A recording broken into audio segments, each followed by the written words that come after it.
반갑습니다. 반갑습니다. 네, 우리 악기 이렇게 하면 좀 제가 말씀드리는 대로 한번 이렇게 인사해 보겠습니다. 남은 하루도 승리합시다. 감사합니다. 이제 설교를 시작하겠는데요. 말씀에 집중해서 잘 들으시기 바랍니다. 되게 졸린 시간이라 가지고 졸릴 수도 있는데 졸지 마시고 말씀에 귀 기울여서 우리 하재선 집사님 기도해 주신 대로 말씀에 귀 기울여서 은혜 받는 시간 되기를 바랍니다. 국내의 내비게이션이 보편화되기 전에 과거에 장거리 운전할 때 필수 물품이 있습니다. 뭔지 기억하십니까? 지도. 네, 맞습니다. 지도. 저도 초등학교 아마 들어가기 전이었던 것 같은데 멀리 이제 뭐 명절 때 이제 이동을 하게 되면은 그 다시방이라고 하죠. 다시방, 그렇죠? 다시방에 그 지도가 딱 들어 있는데 길을 모를 때가 되면은 그걸 이제 펴가지고 지도를 보는 거죠, 그렇죠? 그때는 그래도 좀 지금보다는 길이 어찌 보면 좀 더 단순화되어 있어가지고 그래도 그걸 보고 좀 갈 수 있다라고 보겠지만은 요즘에는 이제 그것도 이제 보고 가기가 좀 힘듭니다. 요즘에는 맛집이나 핫한 장소가 있으면은 네이버 같은 데를 좀 찾아보거나 SNS에 검색 후에 그곳을 방문을 합니다. 또 다른 방법이 있는데 과거 오래전부터 이 미슐랭 가이드라는 게 있습니다. 미슐랭 가이드로 찾아가는 방법이 있습니다. 이 미슐랭 가이드가 저기 이제 미슐랭이라고 써 있는데 저 미슐랭이 뭐냐면은 우리 그 코스트코 가시면은 미슐랭 타이어 아십니까? 그 타이어 그 회사거든요. 그 타이어 회사. 그러니까 타이어 회사에서 저 미슐랭 가이드를 만들었다라는 게 좀 약간 아이러니 좀 합니다. 이 미슐랭에서 이거를 왜 만들었냐면은 과거 이제 타이어를 이제 자동차가 아무리 다녀도 뭐 많이 안 다니니까 타이어 이제 그 고무가 이제 다 안 닳지 않습니까? 그러니까 여행을 다니게 해가지고 타이어 그 바퀴를 닳게 하겠다라는 전략으로 저거를 만들었다라는 그 소문이 있습니다. 저도 좀 찾아보니까 또 전에 또 들었던 게 있어서 찾아보니까 그런 내용이 일단 있더라고요. 그래서 일단은 뭐 경제적으로 일단은 뭐 자기네 기업이 더 잘 나가기 위해서 저거를 만들었는데 저게 그때 그 취지와 다르게 지금도 전 세계적으로 인기가 많아가지고 지금도 우리나라에서 뭐 부산이며 서울이며 전 세계 각지에 저 미슐랭 있는 레스토랑을 사람들이 또 찾아가려고 노력을 합니다. 책이 무슨 책입니까? 네, 지금 저 프랑스만 적혀 있는데 저기 이제 나라별로 도시별로 다 책이 있는데 제가 다 찾아보니까 모든 책이 다 색깔이 어떨까요? 네, 빨간색이더라고요. 네, 빨간색. 이거 한번 좀 기억을 해두시고 계속해서 말씀을 이어나갑니다. 자, 이 책이 1900년대에 좀 만들어졌는데 1920년대, 30년대에 원래 프랑스에서 만들었고 그 다음에 이제 1920, 30년대에 미국에서 이게 좀 보급화되기 시작을 했다고 합니다. 그래서 이 여행하는 사람들 중에서 미국 사람들 중에서 여행을 한다면은 여행 필수품으로 전국 지도가 아니라 이 미슐랭 가이드를 자기 차에 이렇게 싣고 다녔습니다. 보통 여행하는 사람들이면은 피부색이 어떨까요? 미국에서 피부가 어떤 사람이 여행을 좀 잘 다닐까요? 좀 그렇죠. 우리 생각으로도 1920, 30년대니까 백인들이 여행을 많이 다닙니다. 자, 근데 그럼 이 책이 있어도 여행을 못 가는 사람들이 있습니다. 누구일까요? 누구일까요? 뭐 생각나는데 바로 얘기하시면 답이 척척 나올 겁니다. 오늘도 차별이니까 바로 생각나는 게 뭘까요? 네, 바로 백인이 아니라 흑인들이죠, 그렇죠? 흑인들은 이 빨간색 미슐랭 가이드가 있어도 여행을 가도 식당에 못 들어갑니다. 카페에 못 들어갑니다. 왜 그럴까요? 차별을 해서. 네, 그래서 이 백인이 아닌 특히 이제 흑인들은 이 책에 있어도 들어가지 못했다라고 하는데 그래서 만들어진 책이 하나가 있는데 한번 보여주시겠습니까? 네, 이번에 책이 어떤 색이죠? 약간 좀 짙은 색이긴 한데 초록색입니다. 그래서 저 책 제목도 보면은 잘 안 보이긴 하는데 크게 제목은 일단 더 그린북이고 그 가운데 조그맣게 영어로 뭐라 적혀있냐면은 니그로 모토리스트라 돼 있어요. 니그로가 뭐냐면은 흑인이거든요. 흑인이고 모토리스트가 이제 여행 이제 운전하는 사람들. 그러니까 흑인 운전자들을 위한 여행책 이렇게 나와가지고 그린북입니다.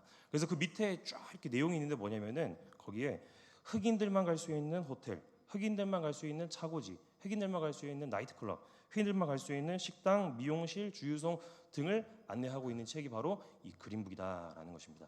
뭐 지금은 당연히 아마 없을 건데 저 찾아보진 않았지만 아마 없을 겁니다. 이것을 소재로 만든 영화가 있는데 책 제목을 그대로 따서 그린북이라는 영화가 있습니다. 그 그린북에는 주인공 두 명이 등장을 하는데 그 중에 한 명이 돈 셜리라는 사람입니다. 이 돈 셜리는 어떤 사람이냐면은 대도시인 뉴욕에서 피아니스트입니다. 그러니까 이제 흑인인데 피아니스트입니다. 그러니까 뉴욕인데 미국 안에서도 이 해안 도시였고 또 대도시였으면은 그때 당시에도 인종 차별이 그래도 좀 없었다라고 합니다. 이 돈 셜리는 피아니스트였고 또 그리고 또 이제 학식이 좀 뛰어난 사람이어가지고 경제적으로나 문화적으로 신분이 정말로 높은 사람이 돈 셜리라는 흑인입니다. 이 돈 셜리가 유명세를 타고 이제 어디로 가게 되냐면은 미국 해안 도시 뉴욕에 있다가 내륙으로 이제 콘서트 투어를 다니게 됩니다. 콘서트 투어는 자기가 이제 피아노를 치니까 피아노 연주를 하는 그런 콘서트였습니다. 자, 이 내륙은 특징이 뭐냐면은 해안 도시보다 조금 더 보수적일 수도 있고 해안 도시보다 좀 더 인종 차별이 심하다라는 특징이 있다고 합니다. 콘서트 투어를 운전하는 사람이 있었는데 이 운전자도 피부색이 하얗기는 하지만은 이탈리아계 혼혈이라서 인종차별을 이 운전자 또한 당했다라고 합니다. 미국인들이 흑인을 차별했던 이유를 아시나요? 그때 당시에 이유를 이제 대는 사람들의 그 이유가 뭐였다라고 하냐면은 신분이 비천하다. 그리고 교육과 경제 수준이 매우 낮은 게 바로 흑인이다라는 것입니다.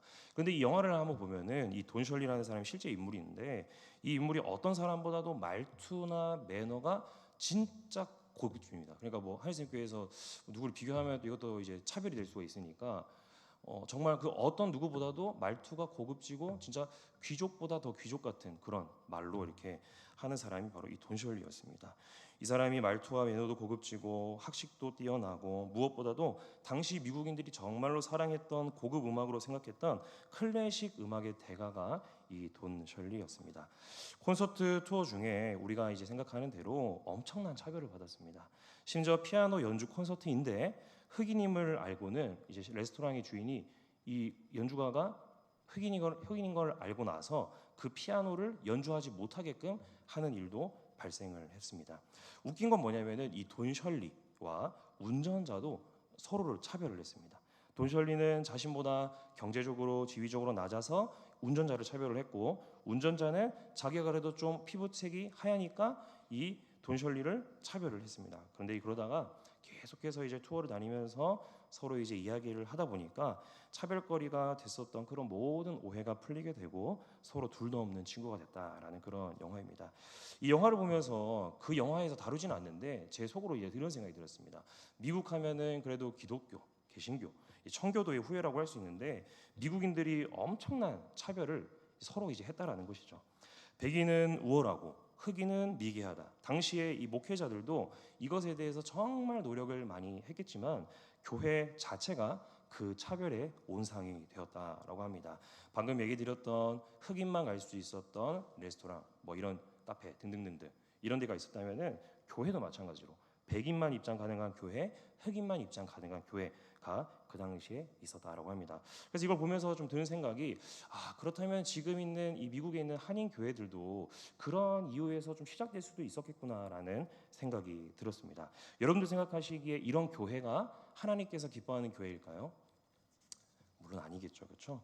우리는 이상적인 교회를 생각하라고 하면은 어느 교회를 떠올리냐면은 우리는 예루살렘 그곳에 있었던 예루살렘 근방에 있었던 초대 교회를 떠올리곤 합니다. 초대교회도 이상적인 교회이긴 하지만 그 안에서도 이루고 있는 사람들은 연약한 사람이었고 연약한 성도로 이루어져 있는 교회입니다. 그렇기 때문에 뛰어나다라고 우리가 생각하는 그 초대교회 또한 부족한 부분이 정말로 많았습니다. 오늘의 이 편지의 저자인 야고보서의 저자인 예수님의 동생이자 초대교회의 지도자였던 야고보는 이 편지를 쓰면서 특별히 오늘 본문에서는 명확하게 한 가지 주제를 전하고 있습니다. 우리 다 함께 성경 말씀 보면서 1절 말씀 함께 읽어보겠습니다. 시작. 내 형제들아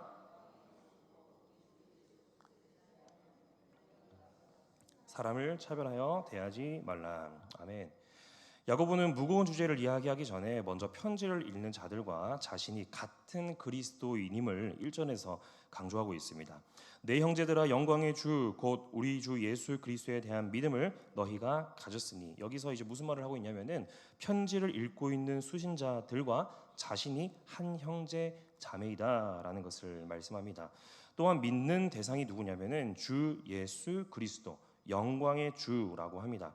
여기서 영광의 주라는 건 뭐냐면은 부활하시고 승천하신 영광스러운 예수님이 다시 오실 것에 대한 소망을 품고 있는 단어가 영광의 주입니다. 그러므로 우리가 모두 예수 그리스도를 믿는 믿음으로 한 가족이기 때문에 자신이 이 말을 조금 부담 없이 여러분들에게 하고자 합니다라는 의미입니다. 그 무거운 이야기는 바로 사람을 차별하여 대하지 말라는 것입니다. 여기서 차별하여 대하다라는 뜻이 뭐냐면은 내적인 가치가 아니라 외적인 가치를 기준을 삼아서 그것을 선호한다라는 뜻이 있습니다. 구체적으로 돈, 권력, 외모, 가문, 힘, 스펙 등 이런 것을 기준으로 삼아서 사람을 나누는 것입니다. 그렇다면 야고보가 속한 예루살렘 교회와 흩어진 자들의 교회에 도대체 어떤 차별이 있었기 때문에 야고보가 이런 말을 하고 있는 것일까요? 좀 길긴 하지만은 2절부터 4절까지 말씀을 함께 읽어보겠습니다. 시작. 만일 너희 회당에 금 가락지를 끼고 아름다운 옷을 입은 사람이 들어오고 또 남루한 옷을 입은 가난한 사람이 들어올 때에 너희가 아름다운 옷을 입은 자를 눈여겨보고 말하되 여기 좋은 자리에 앉으소서 하고 또 가난한 자에게 말하되 너는 거기 서 있든지 내 발등상 아래에 앉으라 하면 너희끼리 서로 차별하며 악한 생각으로 판단하는 자가 되는 것이 아니냐. 아멘. 지금 이 상황은 교회 밖 세상에서 일어난 게 아니라 교회 안에서 일어나고 있는 일입니다. 예배 드리러 오는 이 회당에서, 그러니까 우리말로 얘기하면 교회에서 회당 안에 두 사람이 들어옵니다. 먼저 부자가 들어옵니다. 당대의 진짜 부자들은 손가락에 이제 금반지도 끼고 옷은 색깔이 정말 아름다운 색을 지닌 그런 옷을 입습니다. 부자가 들어올 때 3절은 말하기를 교회 성도들이 그 사람을 눈여겨본다라고 합니다. 특별히 눈여겨본다는 건 뭐냐면은 그 사람을 특별히 친절하게 대한다라는 뜻입니다. 특별히 친절하게 대하면서 예배 자리에서 가장 깔끔하게 마련된 곳으로 안내합니다. 그러나 가난한 자가 들어올 때는 어떻게 합니까? 서 있는 곳에서 예배드리든지 아니면은 발을 올려놓는 그 발판 쪽에 앉든지 불친절하게 안내를 합니다. 초대교회를 구성하는 대부분의 사람들은 형편이 좀 좋지 않은 가난한 사람들이 많았다고 합니다. 그러기에 여기서 말하는 가난한 자는 원래 그 원어대로 해석을 한다면은 그냥 가난한 자가 아니라 가난한 자보다 더 형편이 안 좋은 진짜 우리가 보통 쓰는 거지라는 말을 가리킵니다. 거지들은 갈아입을 옷도 없습니다. 옷도 해지면은 갈아입을 옷이 없고 옷이 해지다 보면은 냄새가 나는 그런 남루한 옷을 입게 됩니다. 정말 안타깝게도 이 일이 어디서 일어난 일입니까? 그리스도를 믿는다고 하는 그리스도인들이 모인 회당 안에서 문제가 일어났습니다. 그래서 야고보는 이러한 일은 정말 악한 일임을 꼬집어서 이야기합니다. 우리 교회 안에서는 이런 일이 없을 줄 압니다. 순서를 맡은 자들을 위해서 자리를 배려해주는 특송할 때 하는 자리거나 아니면은 새로운 새 가족들을 위해서 마련된 그런 공간이 있고 그 외에 외적으로 어떤 잘난 사람들을 위해 특별히 대접하는 그런 자리는 없습니다. 아주 다행이죠. 요즘은 교회 밖에 세상에서도 이런 것들이 잘 마련되어 있습니다. 대중교통에는 장애인, 임산부, 노약자를 위한 자리가 반드시 있고 또 주차 시설이 잘 된 곳에는 장애인 주차 구역과 또 여성과 임산부 배려 주차 구역이 있습니다. 요즘에 이런 여성을 배려하는 것을 두고 어떤 또 사람들은 성별로 차별을 두는 것이 아니냐라고 하지만은 최근에 기사에도 보니까 상대적으로 약한 여성들을 대상으로 해서 이 주차장에서 범죄들이 일어난다라는 것을 보면은 이런 제도는 좀 잘 돼 있는 배려 문화다라고 볼 수가 있겠습니다. 몇 년 전까지만 해도 카페나 식당 등에서 노 퀴즈존이 많지 않았습니다. 점점 많아져서 요즘에는 이것 또한 사회 이슈가 되기도 합니다. 배경 좋은 카페가 있고 맛 좋은 카페가 있어서 부모가 먼저 갔다가 자녀들을 데리고 가고 싶어도 어린이는 입장이 불가능하다는 것이 노키즈존이죠. 술을 마시는 공간이면은 청소년 이하 입장 불가는 이해가 가지만 조용한 공간을 만들기 위해서 어린이들의 입장을 막는 것, 이것이 이제는 세대 갈등으로 이어져서 최근에 등장하는 건 뭐냐면은 노 키즈존이 아니라 노 시니어존 카페가 등장을 하고 있습니다. 신문 기사 안에 그 가게 입구 사진을 촬영한 걸 제가 본 적이 있는데 노 시니어 존 이렇게 딱 적혀 있고 그 밑에 설명이 뭐냐면은 60세 이상 어르신은 출입 제한 이렇게 적어 놨습니다. 그러니까 뭐냐면 좋은 목적으로서 어떤 거를 배려해 주는 것은 좋긴 하지만은 그것이 목적 없이 남용되면서 차별로 이어지게 됩니다. 우리나라 대한민국은 참 살기 좋은 나라입니다. 그런데 요즘 이 차별이라는 것이 이슈가 되고 또 이것이 심화되면서 서로가 혐오를 하는 혐오감까지 조성하는 무섭고 안타까운 시대가 되고 있습니다. 남녀가 갈등을 하고 지역이 갈등을 하고 정치 이데올로기 갈등 등 참으로 많습니다. 세상에 이런 차별로 인한 갈등이 많더라도 교회는 어떠해야 합니까? 교회는 이런 차별이 있어서는 안 됩니다. 교회 성도는 그렇게 세상 안에서도 그렇게 차별해서는 안 됩니다. 교회가 생기기 전 믿음의 조상들 창세기의 족장 시대 때도 이런 차별이 있었습니다. 우리가 잘 아는 아브라함의 아들 이삭의 가정을 한번 잘 보십시오. 이삭은 아들 쌍둥이를 낳았습니다. 형 에서, 동생 야곱입니다.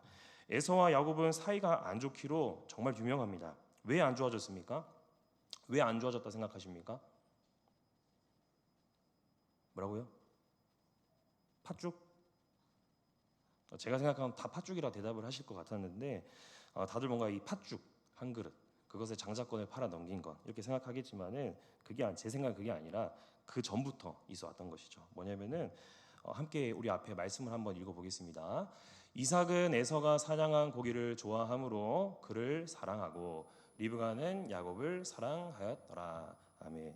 여기 보면은 이 말씀을 자세히 보시면은 사랑하였더라, 사랑하였다 돼 있지만은 아빠 이삭은 누구를 좋아합니까? 장자였던 에서를 좋아합니다. 그렇죠? 그리고 이제 엄마 리브가는 누구를 좋아하냐면은 둘째였던 야곱을 좋아했습니다. 이 말씀 안에 누구를 사랑하였다라고 하지만은 실상 이것은 편애를 한 것이고 가족 안에서 부모가 자녀를 차별하여서 사랑했다라는 그 말씀으로 볼 수가 있습니다. 차별과 편애하는 부모 밑에서 자란 에서와 야곱은 서로가 트러블이 일어나가지고 헤어진 후에도 서로를 미워하면서 지냈습니다. 야곱은 형이 자신을 죽일까봐 늘 두려워하면서 살았고 에서는 사기를 당했기 때문에 동생을 잡아서 죄를 묻든지 혹은 죽이고 싶었습니다. 그 시작이 바로 뭐냐면은 부모의 편애, 즉 차별이었고 그것이 갈등이 된 것입니다. 그런 차별과 갈등 속에서 야곱은 아들만 12를 낳은 가장이 되었습니다. 12명의 아들을 고루 사랑하면 좋겠지만은 가장 사랑한 부인 라헬을 통해 낳은 장자였던 이 요셉을 가장 사랑하였습니다. 이 요셉을 사랑한 것이 차별이고 편애였습니다. 이것은 또 차별받은 형제들에게는 상처가 되었고 갈등이 되고 훗날 노예로 팔려간 사건의 발단이 됐습니다. 저는 이번에 이 말씀 중에 이 말씀들을 인용하면서 드는 생각이 뭐였냐면은 제 부모님이 떠올랐습니다. 저를 차별했다면 이런 얘기를 하지 않았겠죠. 부모님께서 저희 가정에 이제 4자녀를 낳으셨는데 저와 바로 밑에 남동생, 제가 첫째인데 저와 남동생이 연년생입니다. 이 제 짧은 인생을 돌아보았을 때 한 번도 제 동생과 저를 부정적으로 비교한 적이 한 번도 없었던 것을 기억을 합니다. 최대한 둘 다 사랑하려고 부모님께서 노력을 하였습니다. 물론 이것은 뭐 저만의 생각이고 동생한테 물어보면 다를 수도 있겠지만은 제 생각은 그렇습니다. 한번 사진을 한번 보여주십시오. 네, 제가 어렸을 때인데 여기서 키가 큰 사람이 접니다. 네, 하얗죠, 그렇죠? 네, 또 동생이 좀 상대적으로 좀 덜 하얀데, 네, 이렇습니다. 보면 사진 앞에 거 다시 보여주십시오. 바지가 같습니다, 그죠? 네, 한 살 차이인데 어머니가 뭐라도 똑같이 입히려고 바지 같은 거. 자, 그다음 넘겨주십시오. 이게 뭐 어렸을 때 운동회 때라는데 운동회 때 보면은 이때 옛날에 그 어린이 드라마 유행해가지고 여기 머리에 이거 한 거 보이시나요? 이 브릿지 넣은 거. 둘 다 똑같은 위치에 똑같은 색깔로 하였습니다. 그리고 이제 뭐 체육복은 뭐 당연히 똑같은 거겠죠.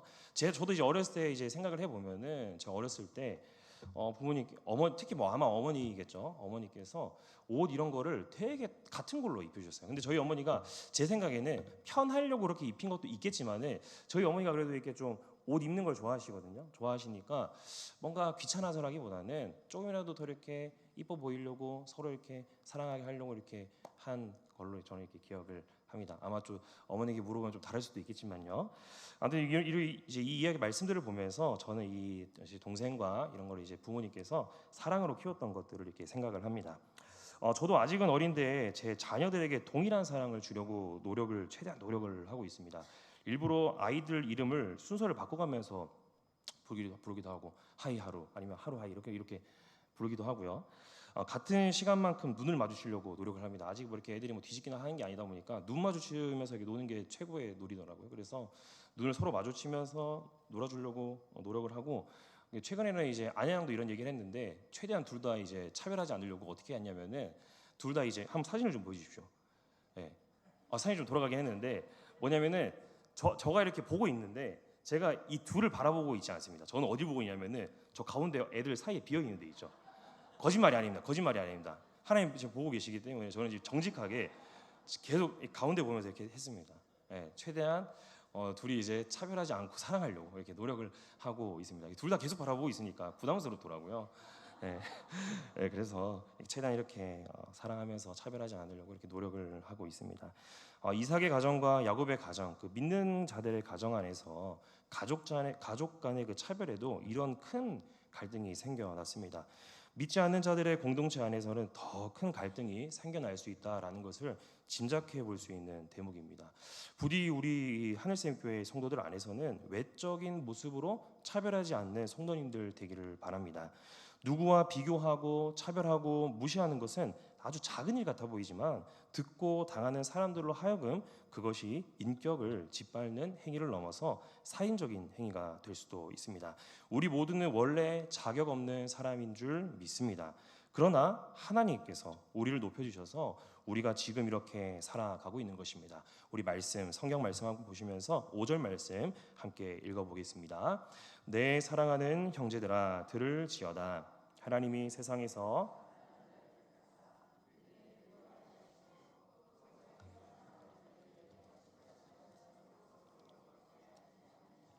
아멘. 하나님은 세상에서 형편이 어떻든지 간에 그것을 보시지 않고 믿음에 부요한 자들을 택하셨습니다. 그리고 그들을 하나님 나라의 상속자가 되게 하셨습니다. 이 선택은 전적으로 하나님의 사랑과 하나님의 은혜에 근거한 것입니다. 하나님께서는 하나님을 의지하고 신뢰하는 자에게 상 주시기를 원하십니다. 형편이 좋아도 형편이 좋지 않아도 처한 상황에 불평하며 그것을 가지고 비교하며 그것을 가지고 남을 무시하는 자가 아니라 오직 하나님을 의지하고 신뢰하는 자에게 상 주시는 분입니다. 하나님은 그들에게 영적인 은사를 풍성하게 주십니다. 또한 장차 하나님 나라를 유업으로 주실 분입니다. 물론 가난한 자에게만 준다라는 게 아니라 하나님을 사랑하고 믿는 모든 자들에게 하나님의 나라 천국을 모두에게 유업으로 주십니다. 그러므로 사랑하는 성도 여러분, 가진 것이 많으나 적으나 형편에 좌지우지하지 않고 함부로 또 남을 높이고 남을 낮추며 차별하는 것이 아니라 오직 하나님만 바라보며 사시고 남을 사랑으로 대하는 성도님들 되기를 주님의 이름으로 축복합니다. 오늘 말씀 6절과 7절에서는 초대교회 성도들이 행한 차별적 행위를 다시 한번 말씀하고 있습니다.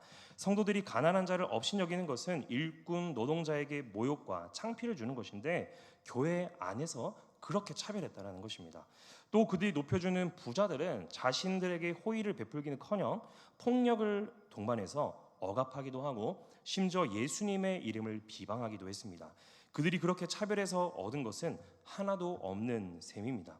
차별하지 말라는 것이 율법에 없는 것도 아닙니다. 그러나 재판에서는 가난한 자들의 편에 서지 않았습니다. 재산이 많으면 법정에서 질 일이 잘 없었습니다. 차별하지 말 것에 대한 율법이 있었다고 하지만 율법 안에서도 크고 작음이 다 있었는데 차별은 크게 중요하지 않았습니다. 야고보는 구약 율법의 기초를 빌려서 말씀합니다. 8절 말씀 보시면은 너희가 만일 성경에 기록된 대로 내 이웃 사랑하기를 내 몸과 같이 하라 하신 최고의 법을 지키면 잘하는 것이거니와라고 말씀이 기록되어 있습니다. 야고보는 모든 유대인들이 따르는 권위 있는 레위기의 말씀을 인용하고 있습니다. 하나님 사랑과 같이 이웃 사랑도 최고의 법이라는 것을 분명하게 말씀합니다. 그런데 차별한다라는 것은 최고의 법을 어기는 것입니다.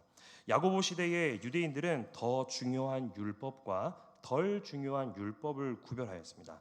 예를 들면은 안식일 준수에 관한 법은 더 중요하게 생각하고 맹세에 관한 법은 조금 덜 중요하게 여겼습니다. 그러나 율법을 지키려면은 부분적으로 조금만 지켜서는 안 되고 모든 것 전체를 지켜야만 합니다. 만약 율법 중에 하나를 어기면은 율법 전체를 범하는 것이다라고 11절 말씀을 말씀합니다. 우리 다 함께 11절 말씀을 함께 읽어보겠습니다. 간음하지 말라 하시니가 또한 살인하지 말라 하셨은즉 율법을 범한 자가 되느니라. 간음하지 말라는 계명, 살인하지 말라는 계명 중 하나는 어기고 하나는 지켰습니다. 그렇다면은 이 사람은 율법을 지킨 것입니까? 어긴 것입니까? 어긴 것이죠. 그렇죠? 말씀을 따르지 않더라도 기본적인 상식으로 봤을 때도 어긴 게 맞습니다. 이처럼 모든 율법을 다 지킨다고 떵떵거리며 사는 사람들 중에 차별의 죄를 짓는 사람은 율법을 지킨 것입니까? 어긴 것입니까? 지킨 것입니까? 어긴 것입니까? 어긴 것이죠. 그렇죠? 맞습니다. 차별했다면은 율법을 어긴 것이 맞습니다. 그렇기 때문에 우리 인간은 절대로 율법을 온전히 지킬 수가 없습니다. 이 당연한 전제를 가지고 초대교회를 다시 한번 보면은 초대교회 성도들 중에는 믿음을 가진 자로 행동하지 않은 사람이 많았습니다. 당시에 차별하지 않는 것이 덜 중요한 율법이라고 할지라도 그것을 어긴 것은 죄가 분명합니다. 그렇다면 우리의 모습을 한번 보십시오. 우리는 야고보가 전한 이 하나님의 말씀에 떳떳한 사람입니까? 저는 몇 달 전부터 이 수요 성령 기도회 때 야고보서 말씀을 계속해서 하고 있습니다. 그러면은 이미 본문은 한참 전부터 정해져 있는 것입니다. 그래서 어떤 말씀을 전할지 큰 고민은 하지 않습니다. 그런데 가장 최근에 한 달 전쯤에 수요 성령 기도회가 끝나고는 다음 본문이 무엇인지 제가 알고 있으니까 좀 다른 본문으로 설교를 할까라는 고민을 진지하게 해 보았습니다. 왜냐하면은 차별과 비교와 판단하는 것은 생각으로도 수없이 저 또한 할 수 있기 때문입니다.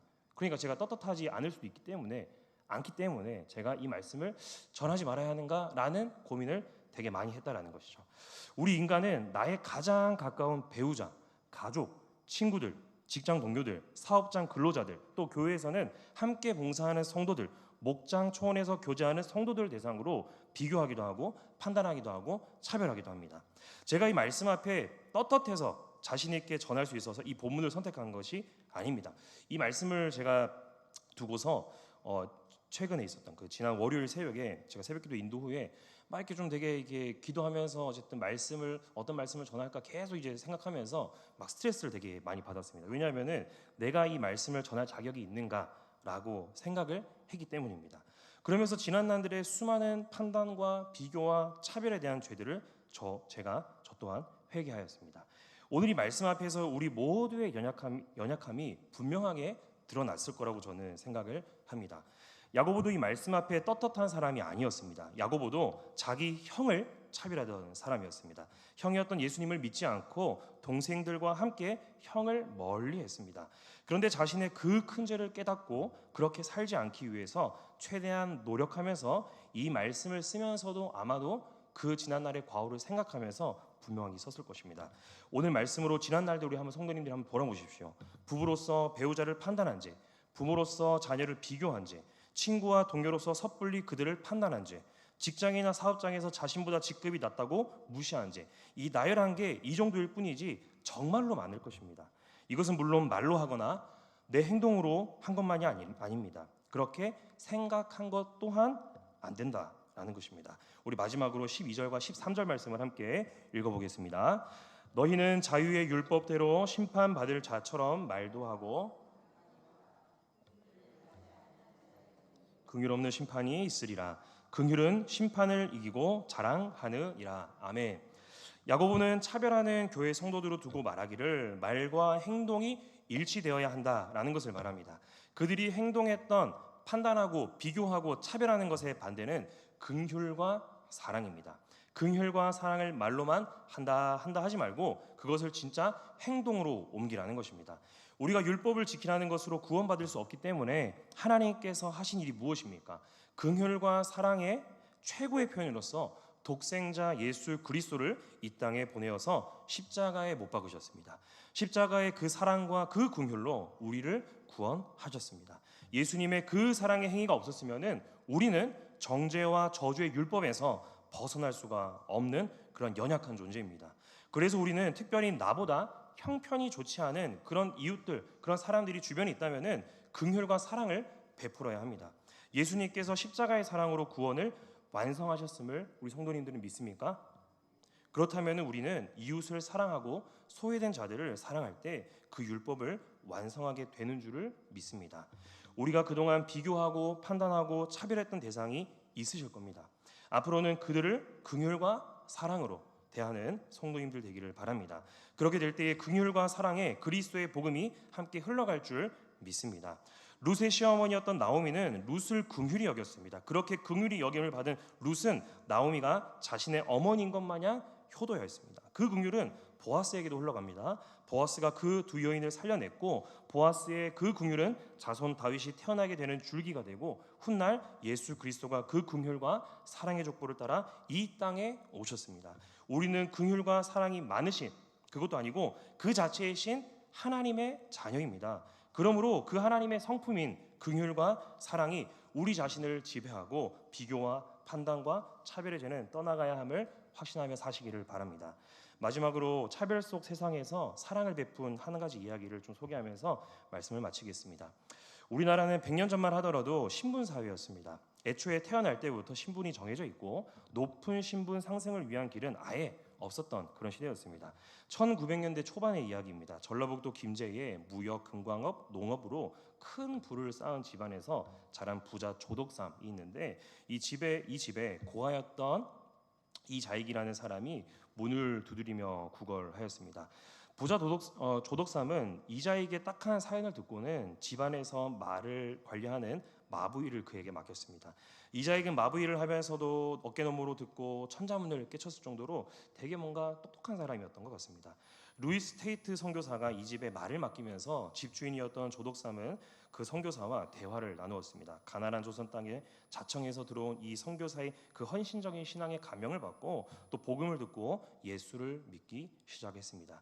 당연 부자였던 조덕삼은 자신의 집을 예배 장소로 제공하면서 곧 자신의 가족들, 이웃들, 집안 머슴들까지 예수를 믿게 됐습니다. 믿음에 귀천이 없듯이 주인 조덕삼과 머슴 이자익은 같은 날 세례를 받고 집사가 됐습니다. 그리고 조덕삼은 자신의 돈과 땅을 내놓아서 교회당을 지었습니다. 그곳이 바로 김제에 있는 이 문화재로도 지정이 되어 있는데 기역자 교회로 유명한 금산교회입니다. 한번 사진 보여주시죠. 기역자 교회. 이거 뭔지 아십니까? 그러니까 오른쪽 편에서는 남자만 예배드리고 왼편에서는 여자만 예배드리는 그런 공간이었답니다. 그러니까 여자와 남자가 그때 이제 실제 부동석이었으니까 그걸 이제 차별해 뒀던 예배 장소가 이런 교회였던 것이죠. 이게 실제로 지금 있다라고 합니다. 이후에 이 금산교회가 시간이 흘러서 교세가 커지고 장로를 선출하는 때가 왔습니다. 둘 다 되면 좋았겠지만은 머슴이었던 이자익이 장로가 됐습니다. 이 일에 있어서 부자 조덕삼 집사님은 어떻게 됐을까요? 교회를 떠났을까요? 아니면 막 욕을 했을까요? 그렇지 않았습니다. 이 조덕삼은 진정으로 그를 축하해 주었습니다. 그런데 이와 반면에 양반이었던 교회 몇몇 성도들이 이 교회를 떠났다라고 합니다. 그러나 이후로도 조덕삼은 교회 장로로 세워진 이덕삼을 전적으로 돕고 섬기고 심지어 그를 평양에 있는 그 평양신학교에 공부할 수 있도록 모든 돈을 지원해 주었습니다. 훗날 이자익 장로는 공부 끝에 목사가 되었고 장로가 된 조덕삼은 이자익 목사를 금산교회로 청빙을 했습니다. 이 둘은 다른 성도들과 함께 이 교회를 잘 지도해 나갔다고 합니다.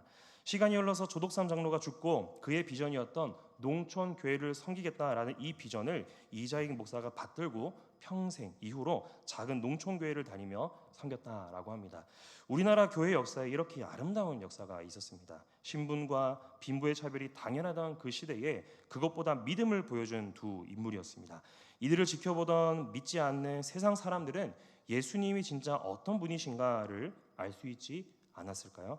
하나님의 사랑과 긍휼로 구원받은 사랑하는 성도 여러분, 인간의 정욕을 따라서 이 세상을 따르지 않고 비교하고 차별하고 판단하지 않으며 하나님의 성품을 닮아서 사랑과 긍휼로 복음을 전할 수 있는 우리 성도님들 되기를 주님의 이름으로 축복합니다.